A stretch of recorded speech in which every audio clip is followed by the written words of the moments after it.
In this video, we're playing Backgammon versus the Bot with Rainer Birkle. Thank you for joining me. Hope you enjoy this video. Please like and subscribe, and you'll be notified every time I upload a new video. Please let me know what you think in the comments below and what you'd like to see in future videos so I can work on that. My book, Backgammon Backgame Strategies, is available. There's a link in the description to where you can get it. And if you're interested in lessons, please contact me via email. My email address is in the description.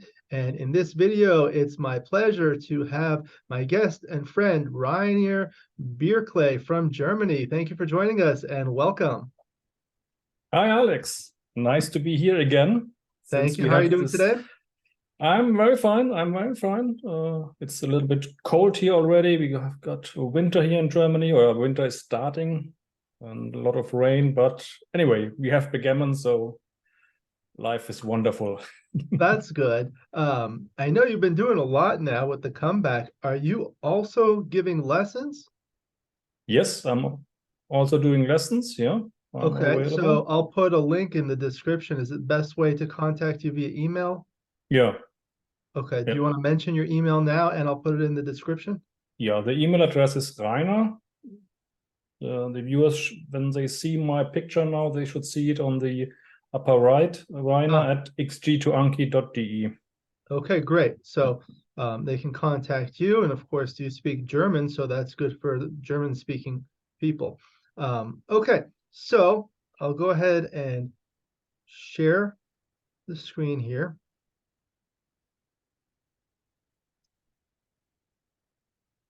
There we go. Are you able to see the screen now?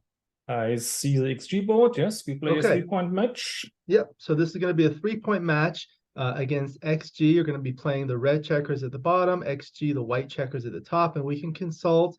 And then you can just let me know, and we'll kind of go through the thought process. Afterwards, we'll analyze it. I chose this board because it's similar to the one you like to use in your videos, and we're using a little brighter colored checkers. It's a little easier for the viewers to see. This is a Gammoner board. And the skin is made by Rain. He makes beautiful boards. I'll put a link in the description to where you can get it. He does a fantastic job. Yours is also from Rain also, right? Yeah. He's a wonderful guy and he does a wonderful job, yeah. And at very reasonable costs, yeah. You get your very, own very skin. reasonable. Okay, so we'll go ahead and get started. So it's a 6-5 to start. Just gonna run. So in the opening, that's easy, but even on the second roll, there can already be a decision. Right. So, I know, like when the opponent splits to the bar point, now it's better with the 6-5 to hit both checkers. However, this is one of the things I've been doing. Is like with the 6-5, it's correct to hit both checkers, but if the opponent splits with the 6 to the bar point and you roll a 5-1, it's correct to only hit one checker. Yeah. Because you strip the 8-point and you lack an additional checker in the zone. Yeah. In the old days, we played many played 6-1 and the hit to protect the blot on the bar point. No? Because in the old days, when I say the old days, I mean the 80s or 90s, the concept of man in the zone was not all available. So, and that's the reason why with 6-5 we have one more checker in the zone. With 5-1 it's just too weak. All right. So now 6-4. So the 6-4 in reply to a 6-5, I think it's tied between this split and making the 2-point, at least for money, but it's certainly not running. Yep. Because you're already down in the race by a pip and red is on roll and you're giving a shot. If you were to go to here and red hits you, you basically lost everything you kind of fought for already. Okay, so now 4-1. Hey.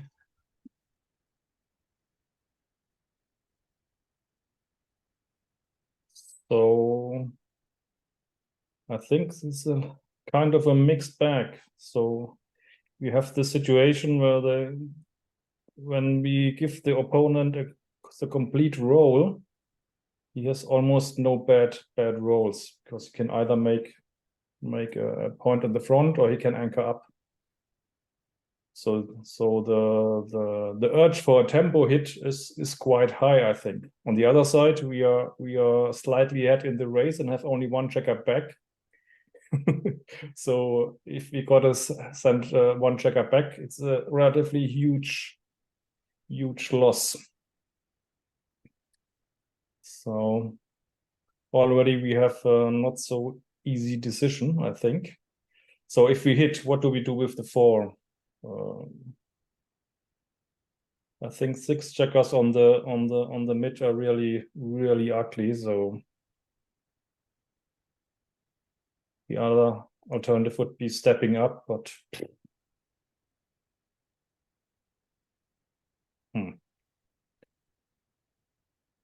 I think when I hit, I would come down with the 4. So and the alternative would be not hitting. If we are not hitting, if we play safe, we play the beginner's play. Can this be right? We are 6 pips ahead, so technically we are 2 pips ahead. But our position is hard to improve, and opposite position is exactly the opposite. He has almost no chance to avoid improving his position with the roll now. So I think I go with the hit. What's your opinion, Alex? I would need some help here. Hit and down, right? Hit and down, yeah. It would be my... Yes, I agree with that. And I'll tell you, it's a little lesson, a little story. I've studied the opening rolls a lot. In particular, I'm actually working on a video on commonly misplayed second roll. So when the opponent opens with a 6-4 split, this is not the case. This is the third roll, but imagine if we hadn't rolled a 6-5 and white just rolled 6-4 earlier. There are a lot of plays that are different for this, and the reason than some of the other ones. For example, if white plays a 5-4, bringing 2 checkers down, and this is still back here, and then you roll a double 4, you're supposed to hit and bring 2 down.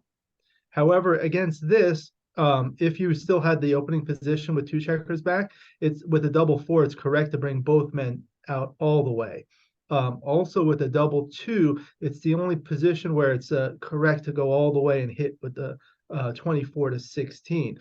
Additionally, with the 3-1, normally against the splits with the 6-3 and 6-2, you're supposed to make the 5 point. But against the 6-4 split, it's actually slightly better. They're almost tied, but it's slightly better to hit and split the back checkers. Part of the reason is because of the diversification of white's rolls. So white can anchor with 6s here. And also when you look at the distribution of checkers here, you start with the 6 point and the 8 point, which are 2 apart. So I have this concept I've coined called dice value difference, which is basically the difference in the value of the dice. So if you have a roll where the dice value difference is 2, that's productive. For example, 3-1, 4-2, 5-3, and 6-4 are all DVD2 rolls because the difference in the value of the dice is 2. So those become productive. But once you have a checker on the 9 point, now DVD1 rolls like 2-1, 4-3, 5-4, and 6-5 become productive. Additionally, the DVD3 rolls such as 4-1, 5-2, and 6-3 become productive. So there's an extreme diversification of strong rolls if you don't do anything when you hit. If you do the tempo hit, white is going to be losing a lot of those. So that's kind of what I've learned from that. And I've learned that also from Bill Roberti's recent book about how to play the opening. So I think 3-2 is the only bad roll if we leave him alone after the 6-4 split. Yeah. And even with 3-2, he can kind of escape one back checker and even things up. Okay. 6-2. So otherwise 6-2 would have been able to make the anchor or make the bar point. Yeah. Okay. 6-1. So now the 1. Yeah, and I guess we have to hit. Yeah. And that's the other thing. When the opponent has a checker loose here and we're on the bar, we have good 6s from the bar. Yeah. I mean, you can't come in with a 6, but you can hit and unstack, which is nice. Okay. So now we want to We roll. have to roll and hope for the best. Okay, so this is interesting. Yeah, definitely not a re-roll. So what are the options? Option A, of course, is 24 to 16 hitting.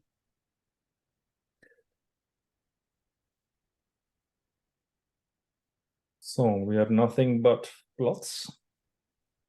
Fours are duplicated at least. Opponent has good sixes from the bar. Has a stronger home board. So let's see if you have something constructive if you don't hit. Something like this. Yeah, something Or like this. this.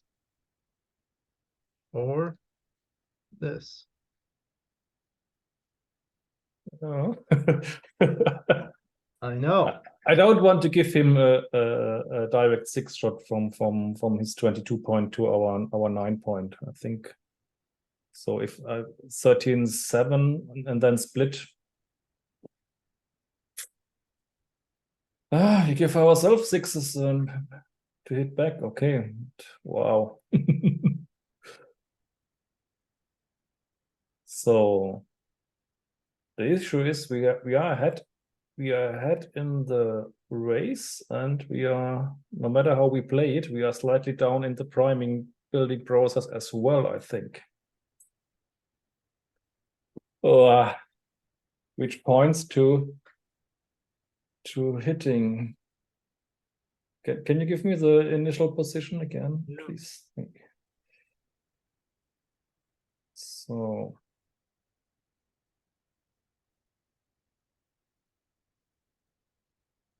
So if we are desperate, we could also do the double hit.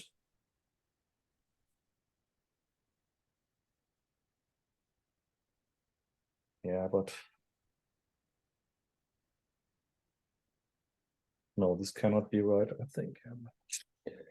Even though it gives only 11, no, then it's better to hit, I think. So if we make a priming play, we play, I guess, 2 to the bar pointer. So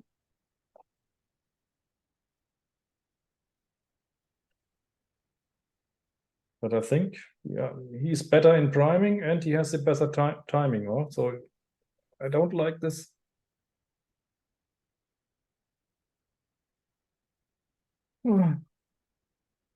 I'm for hitting, but what's your opinion? I don't feel I think comfortable with this decision. this one's a difficult choice because there are many reasonable options. What I kind of and then this is going to be a good one to analyze when we're done. I like to see kind of sometimes I take a step back and look at the position and think about what are my assets, what are my liabilities, and same with the opponent, and what's the game plan, and all of those things. So, you know, the asset is that we're going to be up by a little bit in the race, no matter what. Um, the liability is that white is starting to prime, so that makes it a little bit more important to split the back checkers and also possibly counter prime. The other liability is this stack on the 6 point, which we can't really do anything about. If we do something like this, the entering 4s are duplicated, but does have to hit here and to hit here, does have good 6s from the bar. I didn't count it, but there are a lot of like return shots. And then what would happen is we would have 3 checkers or 2.5 checkers back to 2 checkers or 1.5 checkers back with a weaker board, and then still more blots lying around on the board with an inflexible position to kind of continue, because one of these blots may be hit, and then you have this one here. If you're going to try to make some more board points, you'll probably have to break this one. I would be probably like, and one of the other things is like they say the best way to counter a prime is with a counter prime. So if we are able to make like something like this also duplicates like a 6-3 to hit and to make this point, as well as the 6-2 to make this point. But I think if you want to hit, we can hit. You have the ultimate decision. It's up to you. So you are in between hitting and up, but you prefer the 13-7 and then the split.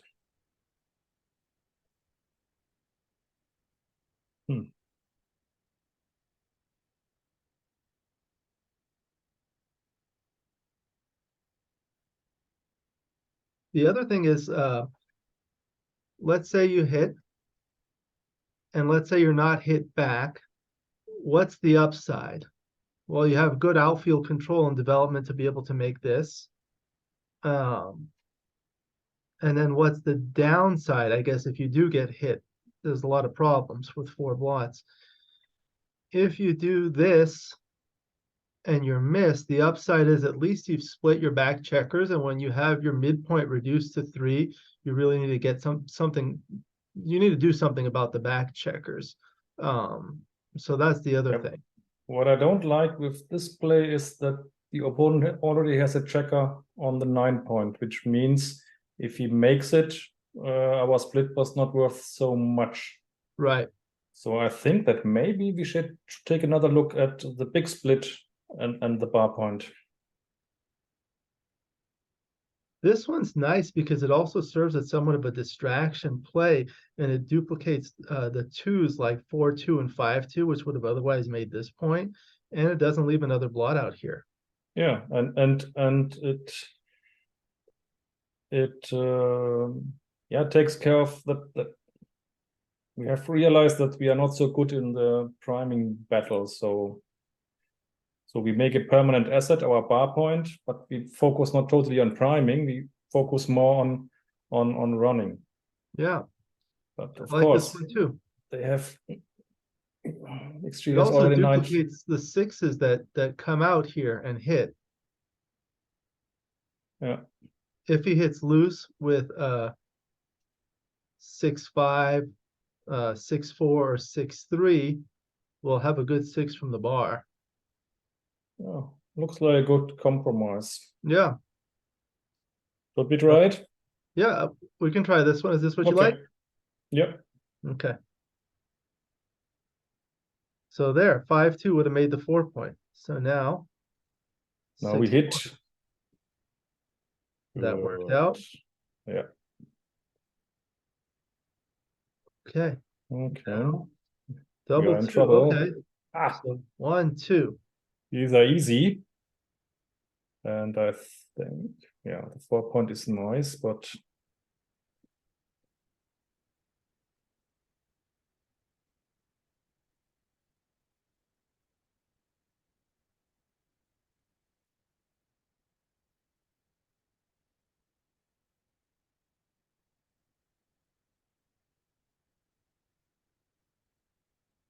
if you're gonna I don't want to go.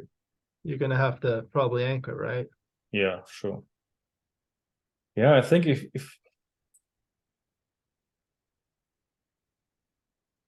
he makes a 4 point, we are really, I don't know.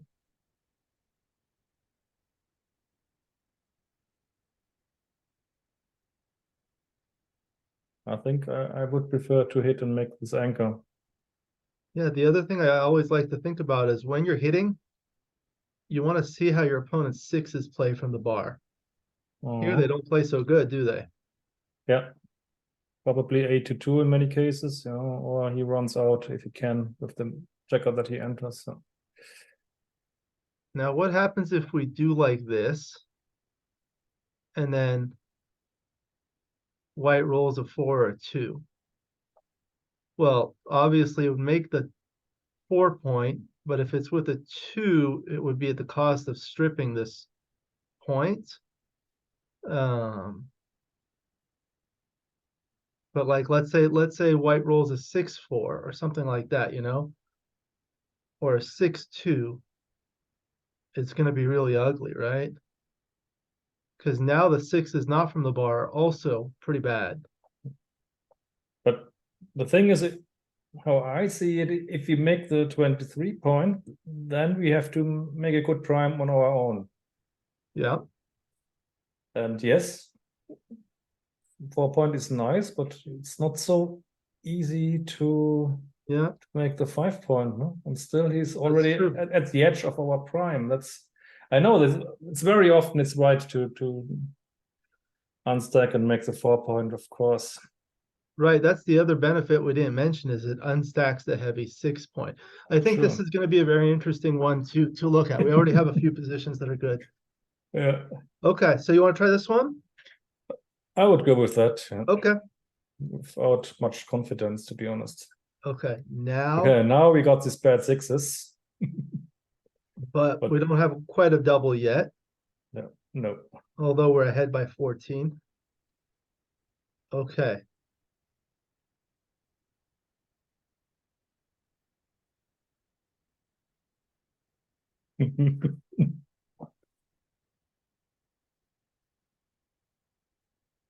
Oh, looks like some kind of double hit, huh?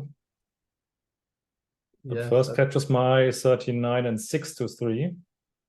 Even so, it's a not so good point, but giving up the 8 point to hit when we are outboarded. I want to keep the structure. So what else can we do if we play safe?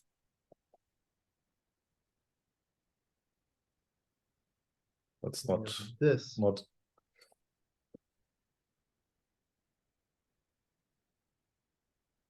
I don't like this, to be honest.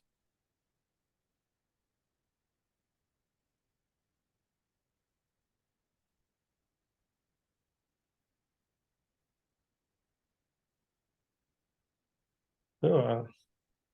My first choice would be 13 to 9 and 6 to 3.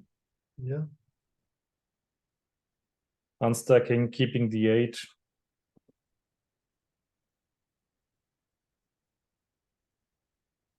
What do you think, Alex? Yeah, I think that's it's not easy, of course. Yeah, the other one is here. Sure, yeah. So I guess the question is, like, if he anchors on the 3 point here with like a 6-3, we're not so bad. But if he anchors with a 5 here with a 6-5, we're in more trouble. However, if he comes in with a 5 here hitting, we've got these blots to worry about, and we haven't unstacked the 6 point. So I mean, I think this is certainly reasonable. Another one that's going to be interesting to look at. Yeah, the next question is how do we get to a good double? We know that we can double earlier at 3-away, 3-away. So a good rule is, I think, that if it's not a blunder at a neutral score, then it's a double at 3-away, 3-away. That's how Dirk explained it, if I remember correctly. And I think if we hit on the 5, we get closer to that area. I want to talk me out of my first suggestion again. No, I like this play. You like this play, yeah? Yeah. But I somehow feel that the double is farther away, which means it should be the worst play, or so it's a better play if we would not give up the 8 point. That's clear. Huh? How important is the 8 point? I think the unstacking, since we are in kind of blitz mode, it's not super valuable. If we blitz, we can take use of the stacks anyway later. If we do, but how important is the 8? Yeah. If we do like this, double 4 becomes really bad.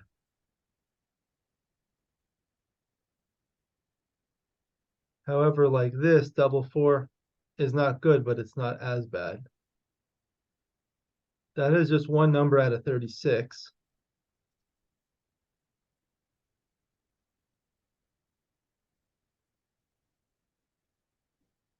But you do have the point, is if we're missed here, we have a nice chance of making the 5 point.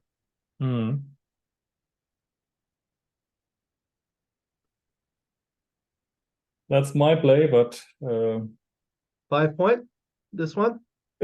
we can, if you have a strong opinion for the other one.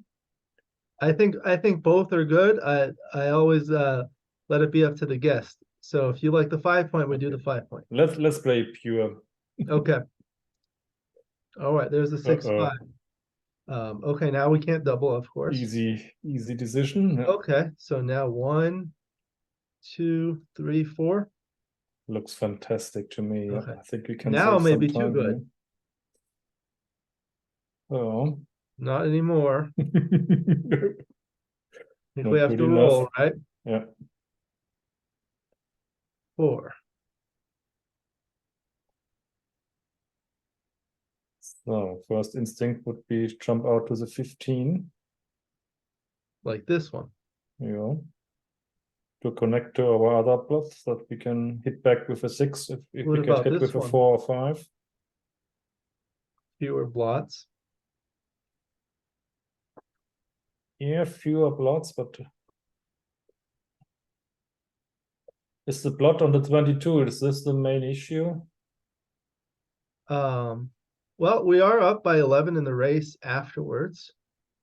And then here, the other thing that I notice about this play is 4s and 5s come in.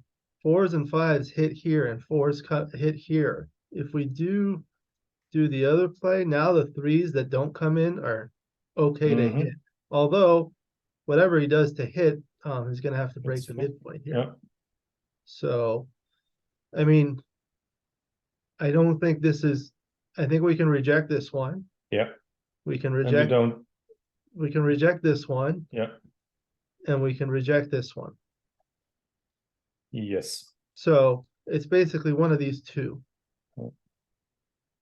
So I like the idea of connecting my plots in the outfield and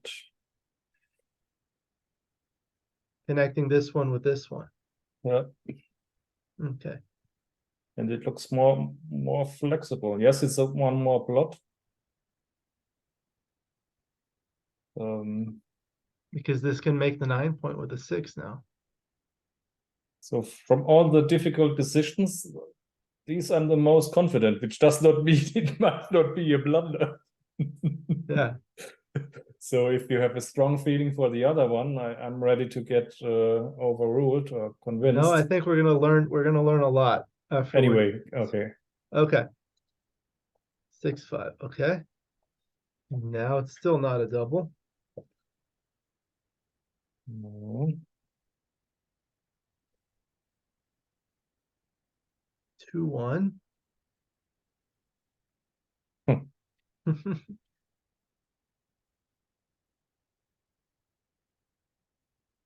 So 1 is of course the hit. It's 1. Always one option is the hit. It's always an option, sure. Yes. But of course, what we need is structure, right? The hit will not put him into any special trouble, I think. But can we make structure? Can we do? We can safety a plot. This, or like this, or like this. Safest might be this.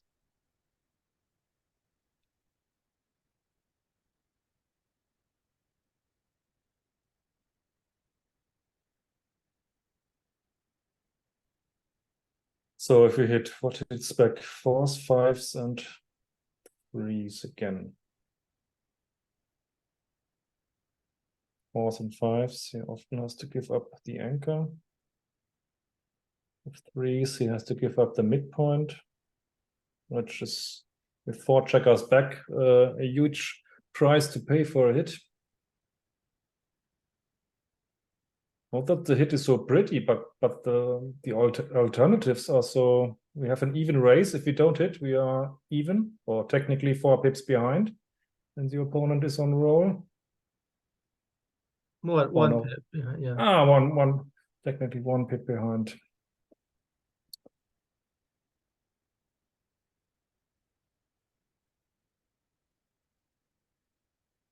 And yeah, we are not a favorite. Huh? We have the worse or less valuable anchor. Yeah, definitely the opponent has the advantage here. Yeah, he has a better anchor. He has a better inner board point, a super 5 point, and we have this 3 point, which is behind opponent's anchor. So if we play quiet, we are a clear underdog, I would say, huh? And hitting is somehow fighting. Oh yeah. So I would hit, but I'm not surprised to get a blunder punishment. We'll look at these ones. There's going to be some good ones. Okay. 5-4. Okay, so hit. Now 6-3. So 3, and then I guess hit, right?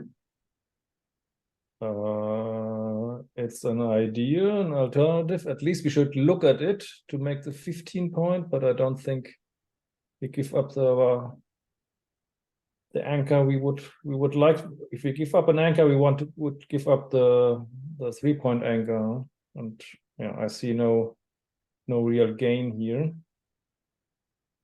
Then we have to hit again. Huh? That's our always hit. This is what happens when. How did Phil's inbox say? Hitting is fun.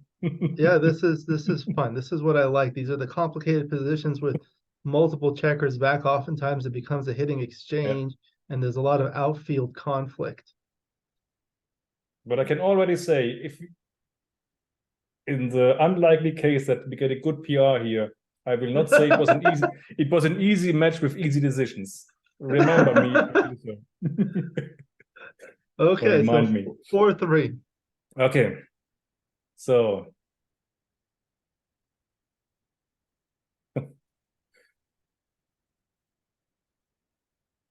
I think hitting cannot be right now.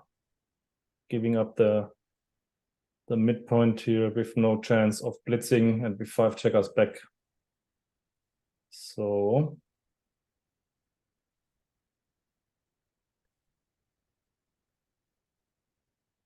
my first instinct was indeed just to jump out to the opponent's bar point. We have 2 anchors. Yes, there might be double hits, but the other option would be to hide our plot on the 9 point, huh? To just enter with the 4. So, and then we have 1 plot to play with, our spare on the 21 point.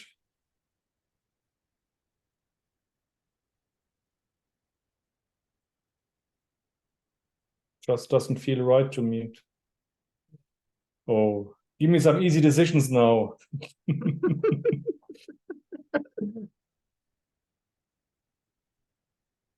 So, and hitting cannot be right. Huh? With 5 checkers back, giving up the midpoint. Much, yeah. No really chance to play forward. Oh, that cannot be right.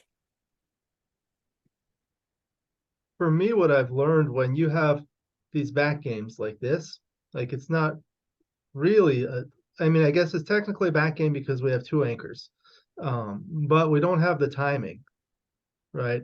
Only down by 19, and like say we play like this, we're down 12. This one is a little bit more of a non-committal play.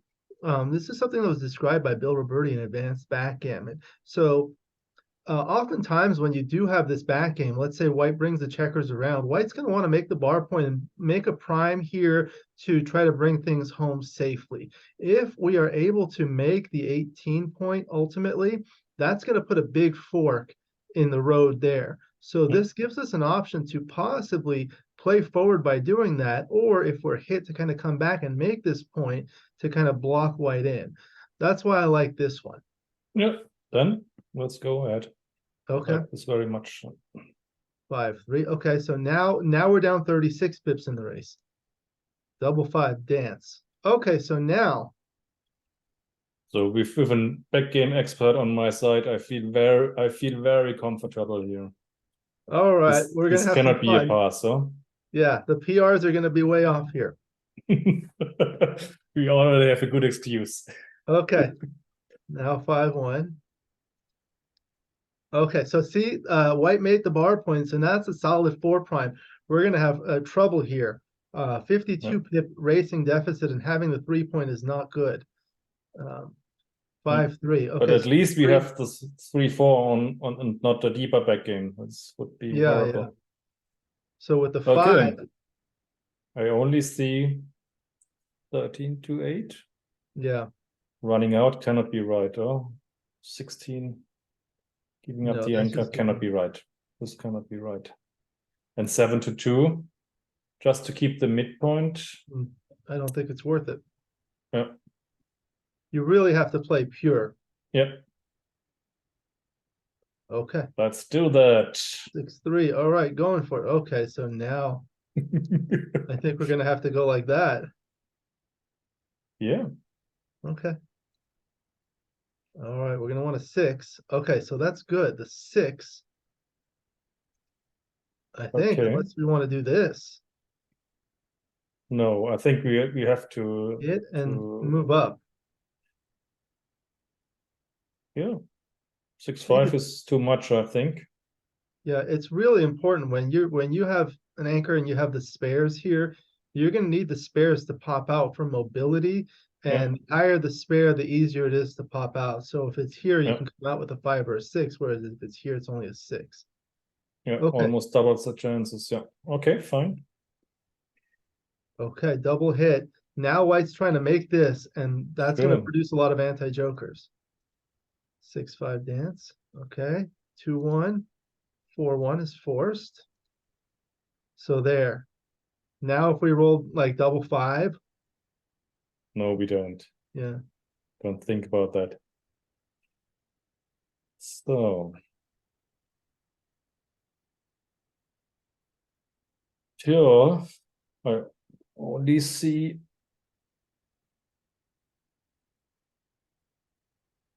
8-5-6-2. Do we gain anything if we just make the 4 point?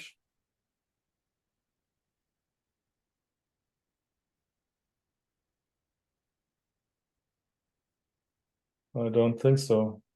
So I would 6-2 is not so. Oh.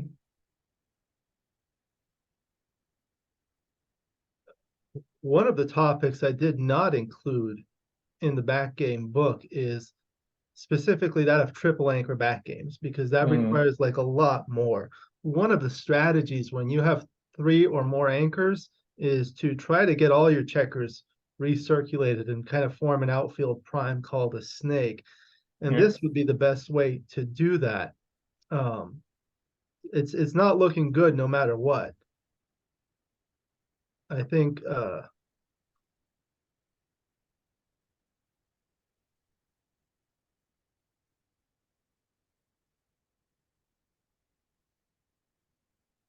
Yeah, 6-2 is not so nice. Huh? That's the issue. I have no trouble with 8-5 over 6-2, but yeah, I guess if he comes in with a 2, like a 3-2 or a 6-2, then at least we get this recirculated. If we do this, what are we going to do next? If we don't roll a 6, and the issue is if we hit, then what? Yeah, double 6 is I think better for him now than if he would have to play it, huh? If he rolls a double 6 now, if we don't hit, and if we get a 6, I think we may get a decent timing. Yeah. I would go with that, but okay. Once again, not sure. yeah, these ones you're never sure. We're gonna have to do some extensive rollouts after the video. Yeah. Okay, so you see that's one thing they do. It's very thematic to slot the back of the prime. Yeah. Because basically you want to break the opponent's timing. Red needs the timing here. If red rolls a 6, white's blot here is recirculated itself. I call that counter recirculated. So red's going to be stuck for longer and may have to destroy his front position. So double 3. One of our best So it There aren't looks very many like good rules. it looks like the 6-3 two times is forced, no? Because we don't want to play 4-1, no? I was looking at something like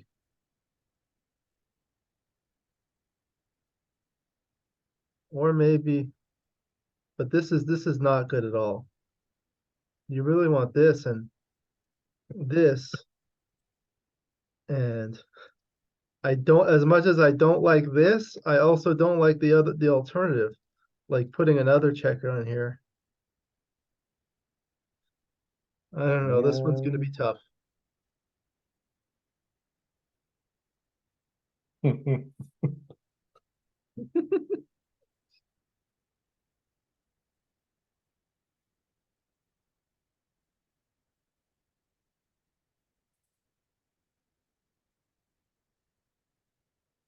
So if we don't want to give up the 24 point, then we have to play 4-1.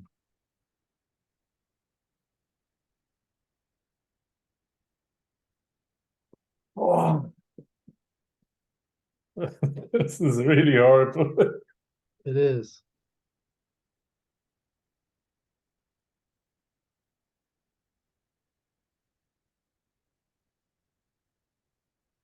So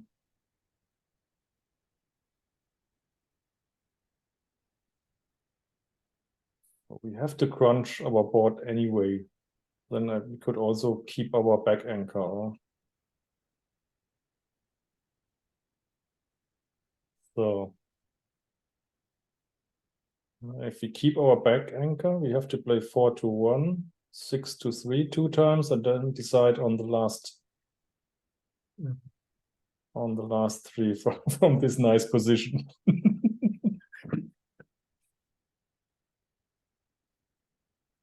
Yeah, it's not too bad. If we play 4-1, we can still make our board later on.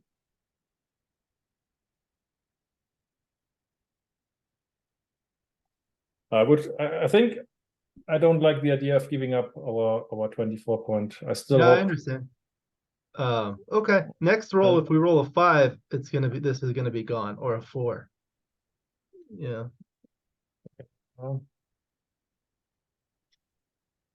But if we play 6-3, we have to play. We have to be optimistic now, and let's assume we roll a 6 next time. We are in so deep trouble. Let's not think about bad rolls, and then this is easier. From here, we need two aces to build our 2 point. Okay. And on the other side, we need 3 numbers, so to make this nice reverse rack. Yeah. Okay, so 4-2. Now you made the full prime. Super. Okay. So now the 4-3, it's forced. Okay. All right. See, he's trying to recirculate. 4. I think a lot of our rolls are going to be forced here. 2 and then 1 like that, right? Yep. Okay, so that's a trap Still, play. we have only one that. Oh. Yeah. See, it's a trap play, yeah. 4. Just want to say we have only one dead checker. I'm still was optimistic, but Yeah. 4. And now where's the 1?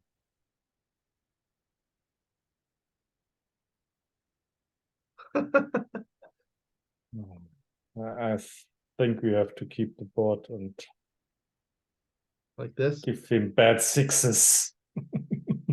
Oh, at least some. like this? Yeah. Okay. Okay. 1, 2, 3, 4. Okay.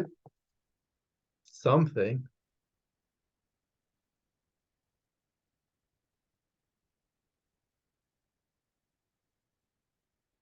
Yeah, this is.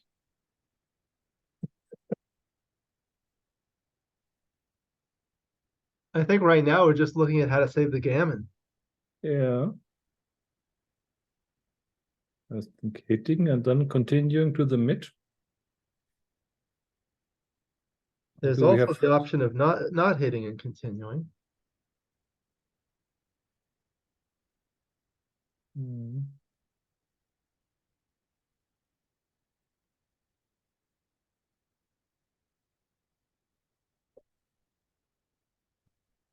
I mean, all I I'm would. thinking about right now is not losing a gammon.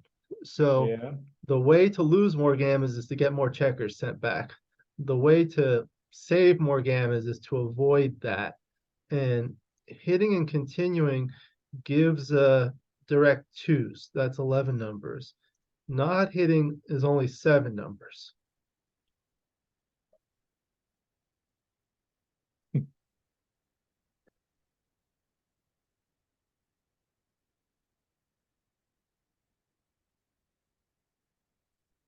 Yeah. But still a lot of gammons. Yeah, a lot of gammons anyway. And can we win from here? Can See, that's the other thing. It's like, okay, try to make the DMP play. What's going to win more? I mean, because of this structure on our side, we're not going to really win much either way. Yeah, but at least he has two checkers that we can get some hits, some whatever. Okay, so let's try it. Let's try it. There we go. Okay, 6-5 dancing. Okay, so now he's cleared. So now it's a 3. At least the backgammons are for free. So Yeah. So okay, the 6 now.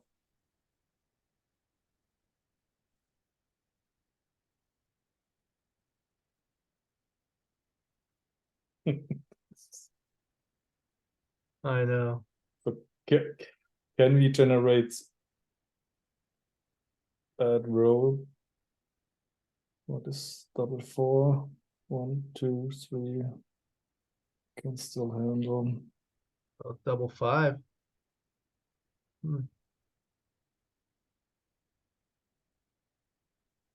If I we would play just this, play. then double 5 is better for us.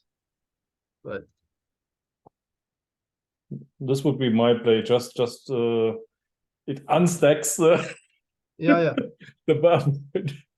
Okay. Mm. Okay, now. So now So maybe like this. Create a bad double 2s or double 1s. the problem is with the bad double 2s that it doesn't have to play it at all. Yeah. But at least we have something. Can we do anything better? I don't want to give up. So what was the initial position? This is the initial position. But then we hit, of course. Or and this or 17.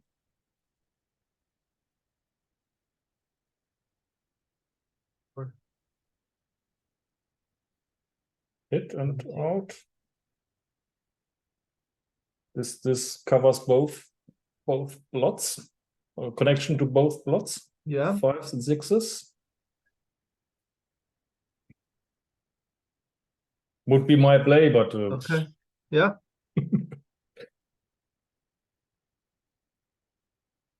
Okay, so now.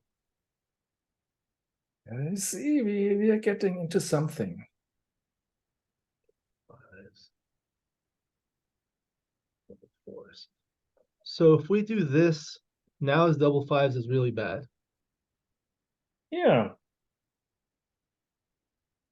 As long as we don't hit.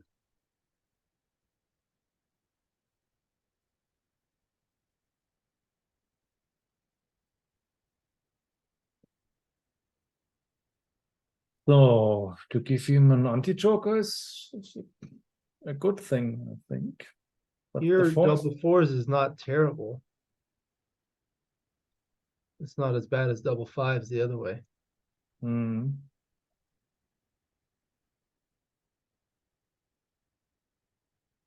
So the only issue is that we have a not so nice 4. I think this is reasonable. At least a 6-5 is not great.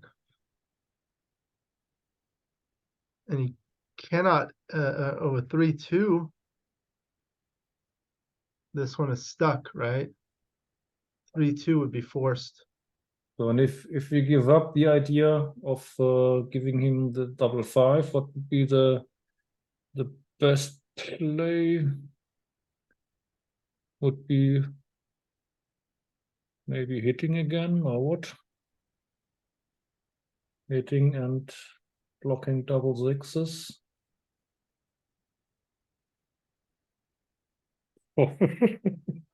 Yeah, I don't know. It's a good thing we're not playing with a clock.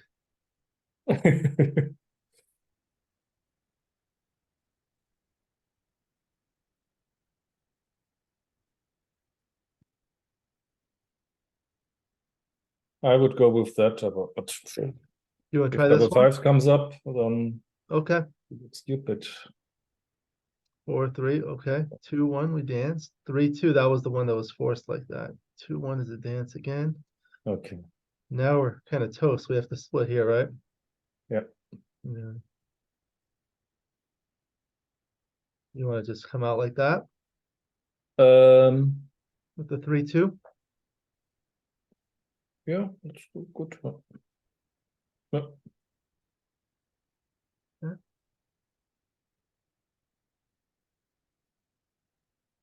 So, does it make sense to give up the anchor to give him threes? I think so, huh? Not yet. Not yet. Maybe if you had 3 checkers here, 6-3 or 5-3 would be bad, or 4-3. Maybe just bring one more into the zone and one like that. Yeah. Mm. Okay.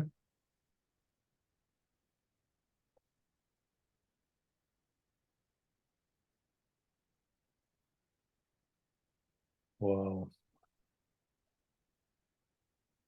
I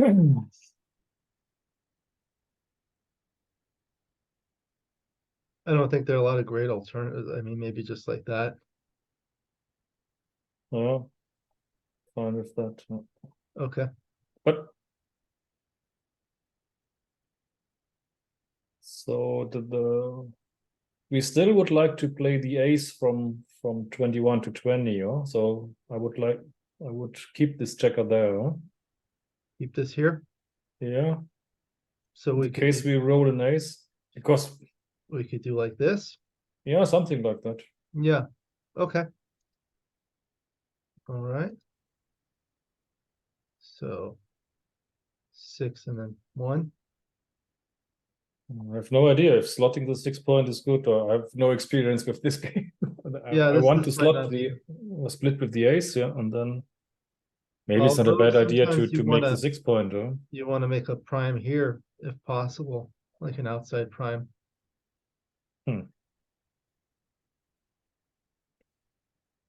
I don't know if I don't know. the 5 checkers on our ace point. If this is Yeah, still, it doesn't really matter. I would slot the 6, but Okay. All right. So now we want to move this checker.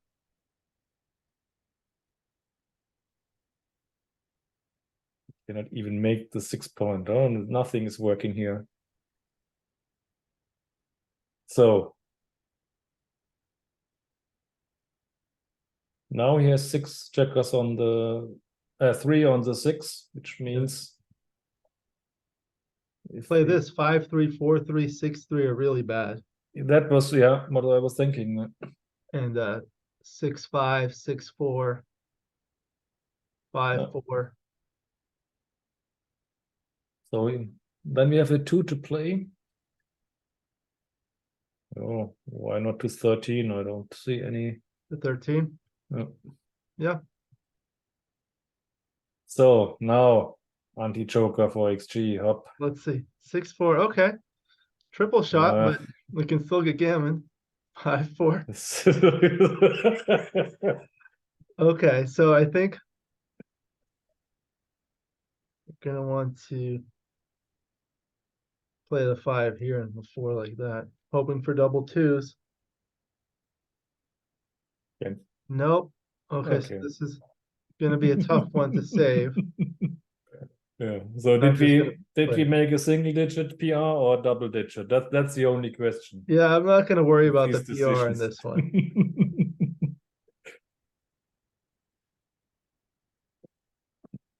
All right, not terrible. 6.4 is not It so. could have been worse with these decisions. Huh? So Yeah. Okay, I'm gonna stop this for just a moment. I'm gonna save the match so we can look at it. yeah. Uh all right. Now I'll share it again along with the other screen. So there we go. One game match. It did take quite a while. So let's just go through all of them one by one. So the 6-5 was clear, and then the 6-4 is basically tied here. I like to look at the opponent's moves too, because Mm. sometimes that helps you learn something. See, they were tied. Okay, and then this one was yes. So we had to hit an unstack. 13-8 was wrong too. Yeah. Let me know if you Okay. want to modify this or if you have any questions before we just continue. No, I think that there we were quite happy with Yeah, our arguments. I think we were yeah, relatively confident with this decision, I think. yeah. Okay, so this one was clear, and then the 6-1 was clear to come back and hit. Yeah. Then double one. Then we had the 6-2. So we were right. You were right. I convinced you of the wrong play. Yeah, but I tell people sometimes I'm wrong. yeah, but this is really not an easy decision, Uh, and the good thing is we could have done worse. You know that, yeah, because we had for example the split and down. The minor split would have been not so good. yeah. This one might be a good one for Yep. the dice distribution to look at. So I'll pull this one up. So Give me just a moment. I'll pull it up. You can talk in the meanwhile. so I think the argument was worth it. Huh?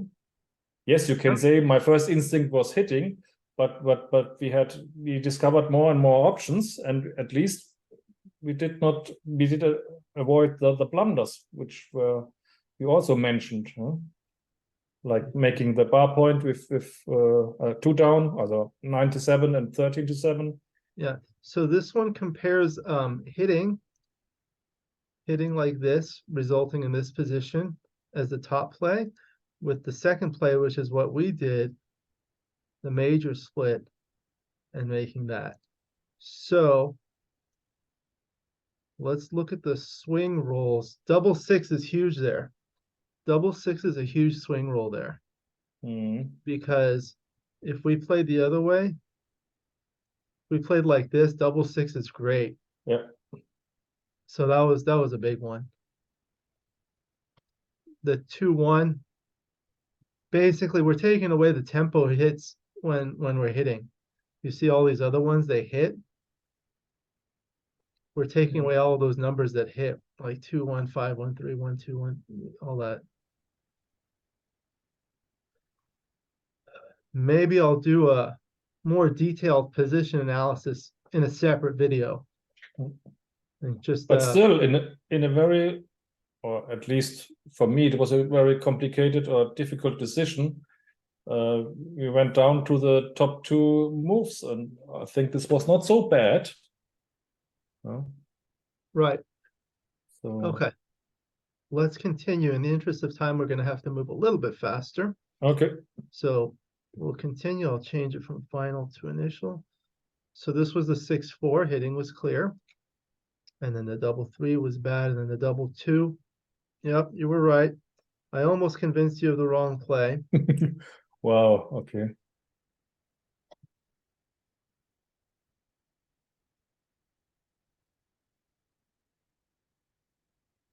Yep. Unstacking was not worth it. You gain too much. Yeah, our counter prime is too weak. It looks good, but it's not so easy to improve the prime. And if you are stuck back on the 23 point with only the 5 to escape, you need a good counter prime. And with this one, your first instinct was right to hit without leaving too many blots. Yeah. Yeah, I can see that. But it's hard when you're at the board. Yes, you don't want to leave too many blots when you're outboarded. Okay, so let's continue. Double 3 was a great roll, but then white got double 5, which made it a 50-50 game. And then the 6-4, looks like these two were close. This was another interesting one. Yeah. It's like this one was slightly better. I guess for the same reason, when you have this spare here, it's easier to pop out than when it's basically over here. It's not technically a spare, but the checker that you want to mobilize. Yeah, here really, I feel quite comfortable with my decision. So at least it was not a blunder. It's only 20 points, but yeah.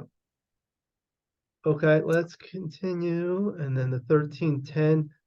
Yeah, this is what we were thinking about, but there's like no plan B. If you don't hit, the alternative is like very unproductive. Okay, and then the 6-3, the hitting again was clear.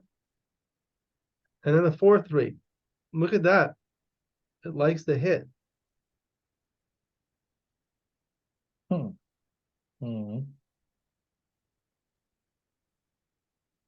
Even 9-6 was better. 9-6, okay. So if you overdid the pure play. Yeah, we're gonna have to go through and do more of a detailed analysis, maybe in a different video. I'll send you the match file so that you have it and you could do more if you like as well. Yeah, cool. So let's see what else. Now the double decision. There was still a take. Oh, it's almost a pass. Almost a pass. Almost a pass. See, there's not enough timing. You're gonna need more. Yeah, and our 3-point is a huge.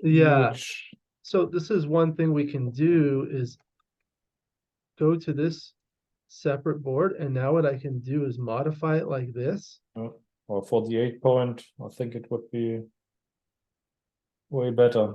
Now it's not even a double. If you just move it back by 1. Big difference, right? Yeah, and the long-term big difference, that's the issue. Huh? It hurts very long that we have the 3 instead of the 4. This is a very good lesson I tell people is like they see this and they say, why? Why is it almost a pass? Well, the computer doesn't give you an answer.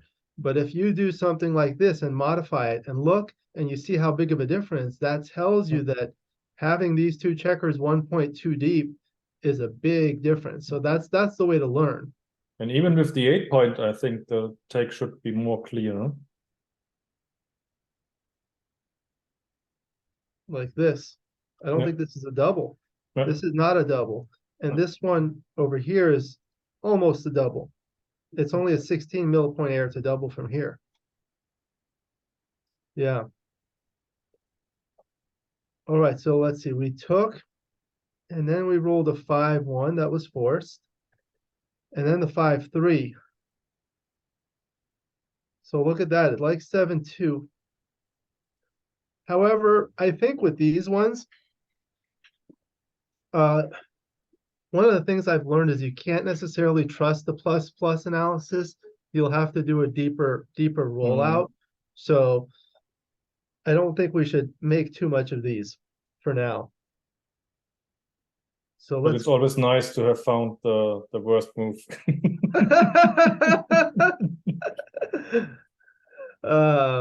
Okay, the 5-3.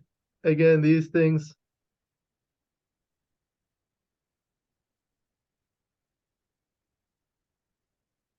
This one was close. They were all pretty close. Okay. Then the 6-1. But now XG's first move was the worst. Did you see it? Which one? On this or before? The last move we saw. This one. Yeah. So XG, the worst move, you see the XG symbol, which means at I think 3-ply, it was his choice. And just Oh, that's what that means. Yeah. I see. I never knew what that means. Okay, and then the 6-1. Yeah. We kind of had to do that. All right, and then so 6-5 would be, huge overplay, looks like. 6-5 with the ace to go all in and yeah. Although it gets closer on the plus analysis. All right, so let's see. We danced over here. Then the 4-1 was forced. Then the 4-3. Yeah, this is. You only had forced and difficult, or? Yeah, right. nothing in between. Yeah, look at this. It had these ones. They were all very close. We'll have to do a big rollout for that one. Okay, the double 3. Wow. 6-3 3 times. This is another one that's going to require a 4-ply huge rollout. This one, I don't know if we can trust these things. This is always brutal. If you're already in a horrible position, rolled a very bad, got a very bad roll, and still you can mess up your PR even more. Huh? That's yeah. This one was forced, and then the how was advancing from the 24? We can look at it, but you don't trust it. Trust any of this stuff. Yeah. I mean, everything was basically a blunder, according to the plus. I think I'm gonna have to spend some computer time rolling it out. Yeah. Oh. Okay, so this one was forced. Double 4 was forced again. 2-1 was basically, yeah. And then looks like how can you roll a 4-2 here? 4-2, yeah. That was the anti-joker. And then the 5-4. I don't know if there were a lot of interesting. Let's just skip through because I'm gonna have to wrap it up, and maybe we can go through some more. Just because my next appointment is coming up. Let me see what was interesting. Let's see the 6-3 here.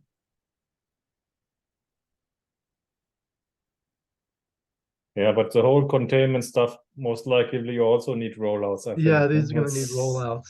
So this is a zone. So we'll just go to the end, the summary. I'll roll some of these out. So it's not going to be a 6.98. But that's what happens when you do these things. When you have these back games and you have the complicated positions, XG doesn't understand this, and this is at least the plus that does not understand it. You're going to have to do more than the standard 3-ply rollouts. You're going to need to do 4-ply, if not 4-ply huge. And I kind of studied that when I was writing the book on back games. So you can't really trust that. But I think this was an interesting game. It was enjoyable because there were a lot of difficult decisions, and at the end, it was like there was nothing we could do. Yeah, it was fun for us, but I think for the viewers it would have been better if we had more, I would not say easy decisions, but decisions where we are quite confident and can give the proper arguments, and the people would be able to learn more. But here it was more a guessing game. So yeah. So we'll put let me put this back up. I'll put the link for the match file in the description. I'll send it to you, and then I'll post some of the interesting positions on the forums. I mean, this was certainly enjoyable. I'm happy to do it again. I know you do this all day long. You do like the 8-hour marathon sessions, or what do you do? No, the record was 12 hours, but 12 hours. What's your average? What's the median? Like 5 hours? Yeah, so 3 to 4 hours is normal was normal. You know? Yeah, it's hard for me to kind of fit that into my schedule. I like to set them into like the 55. Obviously. But I'm happy. I'm happy. This was enjoyable. I really enjoyed this. The viewers really enjoy this. And you know, we can certainly do it again. I'd love to have you again, either doing something like this or something different. Before we conclude, do you have any final remarks for the viewers? Not really. Yeah, I hope the viewers enjoyed it, even though we had very tough decisions and were not always maybe able to explain it properly. But anyway, Yeah, it was we'll look really and we'll fun. learn and do better the next time. So as I said, I'll go ahead and take care of that. We'll analyze some more, maybe in some other videos. You can certainly do it on your channel or my channel, whatever. And then we'll hopefully do something again. I really enjoy Yeah, it. would be cool. Okay. Yeah, and I'll put your email there in the description. So if people want to get lessons, they can contact you. And then we'll go ahead and conclude. Thank you to Rainer. I really appreciate your time, and thank you to the viewers for joining me. I hope you enjoyed this video. Please like and subscribe, and you'll be notified every time I upload a new video. Please let me know what you think in the comments below and what you'd like to see in future videos so I can work on that. Again, my book, Backgammon Backgame Strategies, is available. There's a link in the description to where you can find it. And some of the plays that we had here, some of those strategies are discussed in the book. So you can learn about that. I look forward to seeing you in future videos. And until then, keep rolling your dice.